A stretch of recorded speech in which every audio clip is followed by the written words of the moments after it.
बस 3 घंटे बाद रूस के राष्ट्रपति व्लादिमीर पुतिन भारत पहुंचने वाले हैं। 2 दिन का उनका ये दौरा है।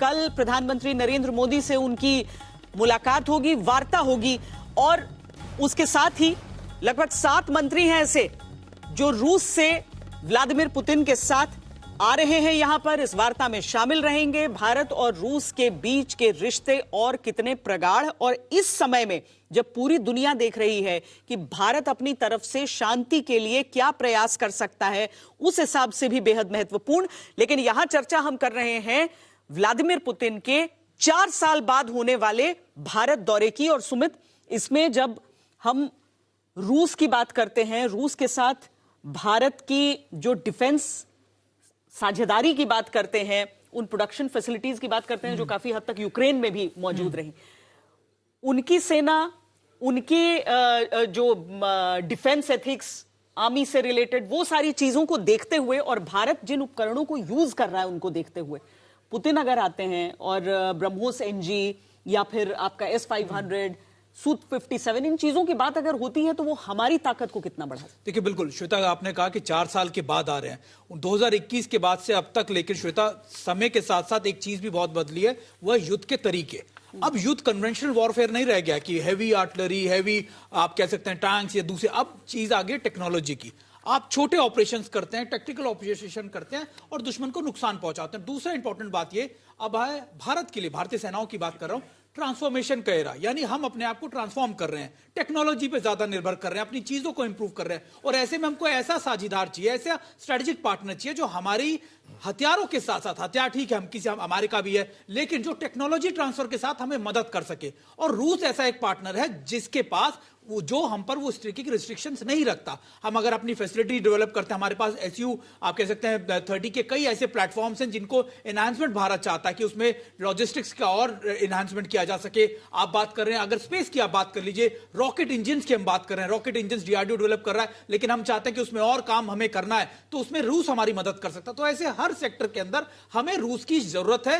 रूस उस मदद के लिए, उस जरूरत के लिए तैयार भी है। और इसी वजह से हम कह सकते हैं कि ये एरा जो है, ये पूरा जो आप कह सकते हैं आने वाला वक्त, ये ट्रांसफॉर्मेशन का ईयर है जिसमें हम हथियारों के साथ साथ टेक्नोलॉजी ट्रांसफर और अपने खुद के प्लेटफॉर्म बनाने के लिए कोशिश करेंगे। और शायद यही सबसे बड़ा इंपॉर्टेंस है। अभी आपने क्योंकि ब्रह्मोस की बात की, आपने NG की बात की, हमारे पास ब्रह्मोस पहले से था, हम फिलीपींस को दे रहे हैं, कई देशों को, लेकिन अब हमें ऐसे हथियार चाहिए जो हल्के हो, जो लगातार टेक्नोलॉजी एडवांसमेंट के साथ हो। तो NG की काबिलियत को बढ़ाने में रूस हमें मदद करेगा ताकि हम ब्रह्मोस के नए वर्जन को भी ना सिर्फ अपने लिए इस्तेमाल करें बल्कि दुनिया को भी आप दिखा सके ताकत। एक तो वर्ल्ड ऑर्डर हो जाता है रविंदर जी, और उसके बीच में भारत और रूस की दोस्ती की जब हम बात करते हैं, कूटनीति में दरअसल दोस्ती एक बड़ा अलग सा शब्द होता है, पर क्या कारण है कि हम इतने, मतलब मैंने कभी नहीं सुना कि भारत में कुछ भी हुआ हो उसको लेकर कोई भी दूसरा देश कोई राय दे सकता है। रूस डबल स्टैंडर्ड्स नहीं रखता रहा है। ये चीजें और डेवलप करती गई हैं आज की स्थिति में, जब पुतिन देख रहे हैं कि भाई वो अमेरिका कह रहा है कच्चा तेल मत खरीदो, और भारत कहता है कि भाई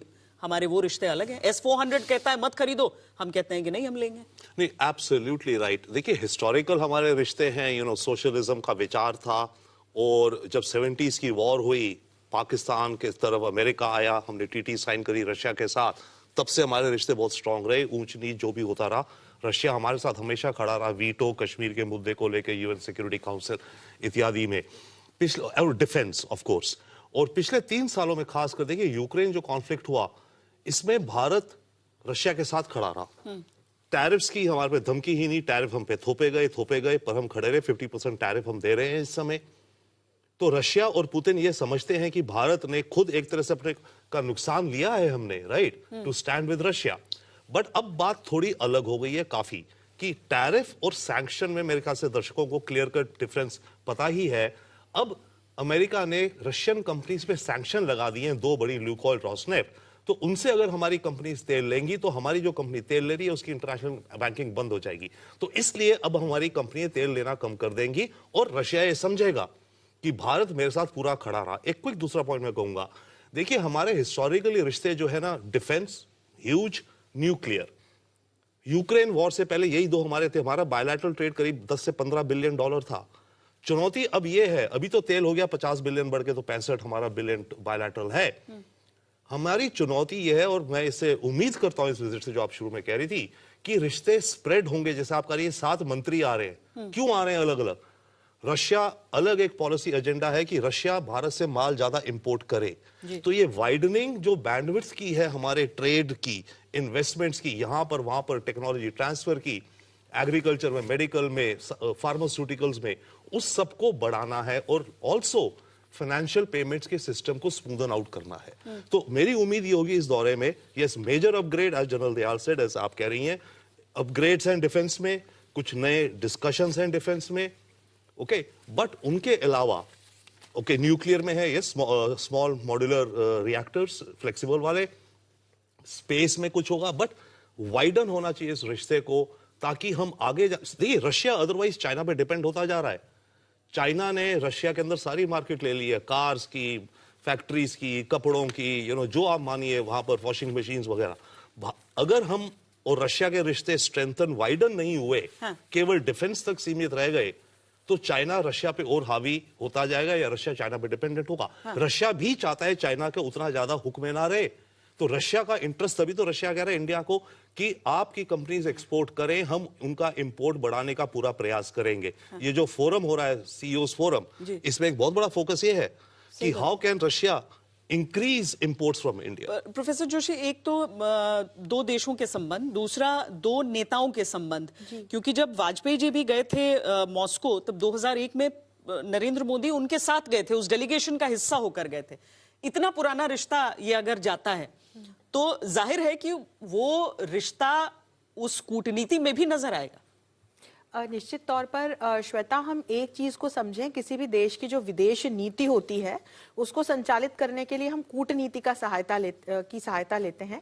ये कूटनीति अलग अलग प्रकार की हो सकती है। इसमें हम अपनी कल्चरल कूटनीति का या अपनी सॉफ्ट पावर का सहायता लेते हैं, कई बार हम अपने व्यापारिक जो टेंजेंट्स हैं उस पर जाते हैं, कई बार हम पीपल टू पीपल कनेक्ट्स पर बढ़ावा देते हैं, अपनी डायस्पोरा पर फोकस रखते हैं। तो रशिया के साथ जब हम अपनी कूटनीतिक संबंधों को देखते हैं तो ये सारे एलिमेंट्स आ जाते हैं वहां पर। और मोदी जी के साथ किस प्रकार का रिश्ता पुतिन का है, जो सहजता है, जो मित्रता है, उससे फिर इस कूटनीति को एग्जीक्यूट करने में और फॉरेन पॉलिसी के जो हमारे टारगेट्स हैं उनको अचीव करने में एक सहजता, सरलता आ जाती है। हम सरलता से अपने जो नेशनल इंटरेस्ट्स हैं उनको अचीव कर सकते हैं। हम जो इंटरव्यू के ग्लिम्पसेस देख रहे हैं उसमें बार बार पुतिन न सिर्फ भारत की विकास यात्रा के लिए भारत को बधाई दे रहे हैं और बार बार उसका जिक्र कर रहे हैं, भारत एक प्रणेता देश के रूप में उभरा है, इसकी बात करें, एक शक्तिवान देश के रूप में उभरा है, वो बार बार मोदी जी के साथ अपनी मित्रता का भी बखान कर रहे हैं। तो जब इस प्रकार की मित्रता दो राष्ट्राध्यक्षों के बीच में होती है तो कूटनीतिक संवाद में सरलता आ जाती है। जो 7 मंत्री पुतिन के साथ आ रहे हैं वो अलग अलग, मुझे लगता है कि जो क्षेत्र हैं जिनमें दोनों ही देश एक ऑयल एंड गैस परचेज के आगे जाकर के अपने व्यापार क्षेत्रों को और विस्तार देना चाहेंगे।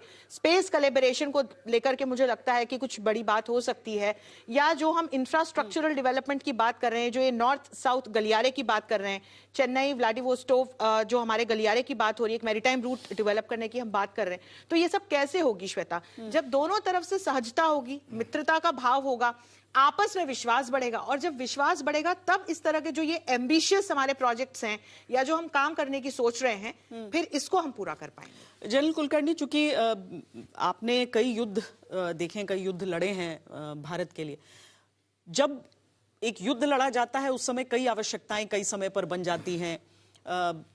ये बड़ी कहानियां कही जाती हैं रूस को लेकर, कि इजराइल को लेकर भी हालांकि बताया जाता है भारत के साथ, लेकिन उस संस्था का हिस्सा रहते हुए, एक सैनिक की तरह देश के लिए लड़ते हुए रूस की भूमिका कैसी देखी आप? बहुत बहुत धन्यवाद श्वेता जी। मैं कहूँगा कि जैसे मैं हमेशा कहता हूँ कि 70 साल पहले भी हम लोग सर पे लाल टोपी रूसी, फिर भी दिल है हिंदुस्तानी, और आज जब मैं आपको देखता हूँ लाल कोट रूसी, फिर भी दिल है आपका हिंदुस्तानी। तो इसमें कोई शक नहीं कि रूस के ऊपर जो भरोसा है, जो कॉन्फिडेंस है, और लगातार, और क्योंकि रूस का जो इक्विपमेंट है, स्पेशली मिलिट्री इक्विपमेंट, बहुत टफ है, और it is long lasting, tough and something which is easily adaptable, मतलब जवानों को उसको इस्तेमाल करने में कोई दिक्कत नहीं होती है। और जब वो टेक्नोलॉजी के साथ आता है, और अब जब हम देख रहे हैं खासकर आज की तारीख में, जैसे S-400 हुए, Su-30s हुए, अब Su-30s के लिए देखिए सरकार ने 66,000 करोड़ देव set aside only for upgradation for the next 3 decades. तो आप समझ सकती हैं कि कितना भरोसा है हमको इस एयरक्राफ्ट के ऊपर, और बातचीत भी हो रही है कि Su-57, और ये सब के बीच में जब पर्सनल केमिस्ट्री दो लीडर्स की बढ़िया हो, it acts as a force multiplier. अब जैसे प्रधानमंत्री भी कह रहे थे कि अगर आप हिंदुस्तान में किसी बच्चे से पूछे कौन है आपका दोस्त, तो वो बोलेगा रूसी। तो ये जो बात है ये देखने काबिल है, और आज ही नहीं, मुझे लगता है 70-75 साल लगातार, उससे पहले भी, और जो रूसी फोबिया पूरे विश्व में वेस्टर्न नैरेटिव के दौर पर था, वो भारत के अंदर नहीं है। भारत के अंदर वो एक हमें प्यार है, वो हमें लगता है ये हमारा जिगरी दोस्त है, और ये दोस्ती बनी रहनी चाहिए। और हमने देखा है उतार चढ़ाव कितना भी हुआ जिंदगी में, पर ये दो दोस्ती है, इसको देख करके आज वेस्ट भी घबराता है, डरता है, देखता है कि ये जो दोस्ती है इट्स लाइक अ डेटरेंस पूरे दुनिया को। और we believe in multipolarity. Multipolarity में हम किसी के साथ, हम सबके साथ हैं। और रूस जो है, अब खासकर अब जब रेलॉस एग्रीमेंट हो रहा है, reciprocal exchange of logistic support, हमारा लेमोआ अमेरिका के साथ भी है, तो दोनों के साथ इस तरह के एग्रीमेंट है। पर ये जो स्पेशल एग्रीमेंट है जिसके द्वारा exchanges on all matters, whether it is military, whether it is exercises to be conducted, whether it is refueling facilities to be given, whether it is disaster management, काफी कुछ है। तो ये जो एक तरीके से भरोसा आज की तारीख में पूरे विश्व में, जब इट वॉज से कोल्ड वॉर पीरियड में एक रूस और एक अमेरिका, अब जब 91 के बाद जब रूस नहीं रहा, सोवियत यूनियन नहीं रहा, तो सबको लगा एक यूनिपोलर वर्ल्ड अमेरिका का। अब मल्टीपोलर वर्ल्ड में भारत ने अपनी स्थिति, जो स्ट्रैटेजिक ऑटोनॉमी की हम बात करते हैं, वो भारत ने अपनाई है।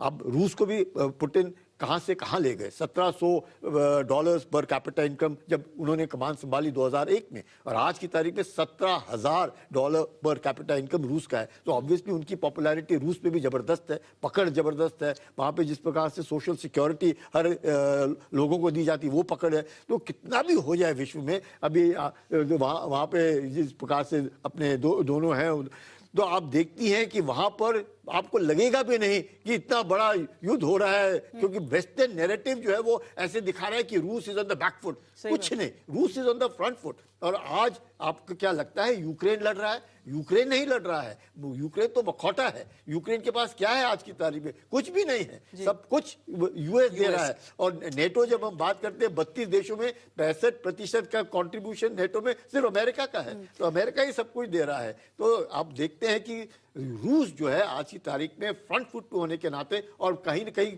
उड़ती हुई खबर आ रही है कि ज़ेलेंस्की शायद रिजाइन कर जाए। हाँ। उड़ती खबर आ रही है। ये तो बहुत बड़ा कदम होगा शांति की दिशा में। लेकिन अंजना, चूंकि आप बनी हुई है हमारे साथ, ये बताइए कि पुतिन के लिए ये दौरा कितनी अहमियत रख रहा है? नहीं, बिल्कुल आपने जिक्र किया कि कैसे उन्होंने प्रधानमंत्री की चर्चा की, तो इस पूरे दौरे का उनके लिए क्या अहमियत है। आप एक बात से समझिए कि हम लोग लगातार संपर्क में थे क्रेमलिन के, वहां 3 दिन से लगातार जा रहे थे ताकि हमको वक्त मिले इस इंटरव्यू के लिए। और जब बीते दिन फाइनली, मतलब उससे पहले तो चूंकि रात उनकी बहुत लंबी हुई, 5-6 घंटे उन्होंने बातचीत की विटकॉफ और जैरेड कुशनर से। फिर बीती शाम जब हम लोग गए तो हमें बताया गया कि उनकी सारी व्यस्तताएं, मीटिंग्स खत्म हो गई हैं, वो भारत के दौरे के लिए तैयारी कर रहे हैं और इस इंटरव्यू के लिए तैयारी कर रहे हैं। तो आप देखिए कि राष्ट्रपति पुतिन को पता है कि भारत वो जा रहे हैं। उससे पहले उनकी क्या सोच है, उनकी क्या नीति है, उनका क्या इंटरेस्ट है भारत में, इसको लेकर वो अच्छे से एक भारतीय चैनल को, मतलब आज तक को इंटरव्यू देना चाह रहे थे। उनकी टीम ने भी हमें ऑफ रिकॉर्ड बताया कि कई लोग थे जो पुश कर रहे थे इंडिया से, लेकिन उनकी टीम ने इन डेप्थ रिसर्च किया कि विश्वसनीयता के मामले में और रीच के मामले में सबसे ज्यादा कौन सा चैनल देखा जाता है। और जब उनको ये पता चला कि आज तक वो चैनल है, तो उन्होंने सारे जो दबाव, व्यस्तताएं थी, सबको छोड़कर कहा कि हम आज तक को ही ये इंटरव्यू देंगे। और उसके बाद से ये इंटरव्यू हुआ। तो मतलब इस तरीके से एफर्ट किया गया इस दौरे के पहले कि कैसे अपनी बात भारत की जनता तक पहुंचाई जाए। तो इससे आप समझ सकते हैं कि व्लादिमीर पुतिन का भारत के इस दौरे को लेकर कितनी रुचि है, कितना वो महत्व देते हैं। आप सोचिए ना कि जैसे मैंने आपको पहले भी बताया, हर सवाल में भारत आज यहां पर है। G8 का क्या अस्तित्व है अगर उसमें भारत नहीं है आज? भारत वो नहीं है जो 1970 में था। भारत जिस तेजी से बढ़ रहा है, आप यूरोप के देशों को देखिए कहाँ इस वक्त उनकी स्थिति है, और आप देखिए कि परचेजिंग पावर में आज भारत कहाँ पर है। मैं इंपोर्ट का एक पूरा वहां पर बड़ा सा एक्सपो लगा रहा हूं ताकि भारत क्या बेच सकता है हमारे लोगों को, भारत से हम क्या चीजें ला सकते हैं, ये हम इंपोर्ट का एक्सपो करेंगे भारत में। तो भारत को लेकर उनकी सोच बहुत मजबूत है, और जो क्लियर मैसेज था मुझे लगता है इस पूरे इंटरव्यू में व्लादिमीर पुतिन की तरफ से, वो एक था कि भाई अब ये पश्चिमी जो व्यवस्था स्थापित की गई ना, वर्ल्ड ऑर्डर, कि अमेरिका सबसे ताकतवर है, अमेरिका और यूरोप ही तय करेंगे कि कौन अच्छा है विश्व में, कौन नैतिक रूप से सही है, कौन गलत है, वो व्यवस्था अब खत्म हो रही है। उन्होंने साफ संदेश दिया, उन्होंने क्लैरिटी से बोला कि भारत एक जबरदस्त देश है, एक बहुत बड़ा देश है, बहुत शक्तिशाली देश है, और जिन संगठनों में भारत की मौजूदगी नहीं है उसका आज कुछ महत्व नहीं है। उनका मुझे G7 में वापस नहीं जाना है, नो नो, 2 बार उन्होंने इस तरह से रिपीट किया। जब मैंने इस पे पलट के पूछा कि आप क्या कह रहे हैं, आपको G8 में वापस नहीं जाना, उनका हाँ विटकॉफ ने अभी बात की थी, मैंने मना कर दिया, बोला जब वो हमारा सम्मान ही नहीं करते तो मुझे उस संगठन में जाना ही नहीं है। लेकिन तब मैंने पलट के पूछा कि लेकिन आप चाइना तो जा रहे हैं, इंडिया तो जा रहे हैं, तो आपका की क्या सोच है? तब उन्होंने कहा कि ये वो ताकतवर देश हैं जो एक साथ मिलकर दुनिया में कुछ भी कर सकते हैं, और इसीलिए जो भारत दौरा है उनका, जो वो रुचि दिखा रहे हैं, ये साफ बताता है कि भारत को लेकर व्लादिमीर पुतिन की क्या सोच है। तो जिस तरह की बातें इसमें हैं, इसमें यकीन मानिए कि जब आप रात 9 बजे से लगातार इस इंटरव्यू को सुनेंगे, क्योंकि 100 मिनट की ये बातचीत है जो हम आपके सामने पूरे की पूरी बातचीत रखेंगे, पुतिन भारत को लेकर, प्रधानमंत्री नरेंद्र मोदी को लेकर, साथ में जिस तरीके से दुनिया उनसे जिन सवालों के जवाब लेना चाहती है उन चीजों को लेकर, सुमित, क्योंकि भारत ने शांति का साथ दिया है शुरू से, निष्पक्षता नहीं, भारत ने कहा निष्पक्ष नहीं है, हम शांति के साथ हैं, तो वो चीज पीएम दोहराएंगे, इसमें कोई दो राय नहीं है। बिल्कुल बिल्कुल। और आपको याद होगा कि जब वो मॉस्को गए थे, उससे पहले वो यूक्रेन भी गए थे, तो ये एक तरीके का पोस्टरिंग से ज्यादा एक मैसेजिंग होती है कि देखिए हम दोनों तरफ, चाहे वो युद्ध में दोनों ही देश लड़ रहे हो या किसी भी देश, हमारी जो साथी है, हमारी जो आप कह सकते दोस्ती है, वो दोनों देशों के साथ। और ऐसा नहीं है कि सिर्फ अगर हम रूस के साथ खड़े तो अमेरिका के साथ नहीं खड़ेंगे, अमेरिका के साथ भी बातचीत हो रही है। अभी इंपॉर्टेंट क्या हुआ था कि देखिए एक तरफ तो व्लादिमीर पुतिन यहाँ है, वहीं यूरोपियन यूनियन का जो ट्रेड डेलीगेशन है वो भी भारत में लगातार बातचीत चल रही है, उनके साथ भी हमारी ट्रेड डील चले। तो आप ये मानिए कि ये एक संदेश है दुनिया भर को कि भारत सबको साथ लेकर चलता है, और शायद प्रधानमंत्री मोदी ये बात अक्सर कहते हैं, और ये पूरा कुनबा है, एक पूरा देश, एक पूरी दुनिया, बिल्कुल वो एक परिवार है जिसको हम साथ लेकर चलना चाहते हैं। तो ये एक संभव कैसे हो पाएगा आज की दुनिया में, जिसे हम मल्टी पोलैरिटी की भी बात करते हैं। आज तक देश का सर्वश्रेष्ठ न्यूज चैनल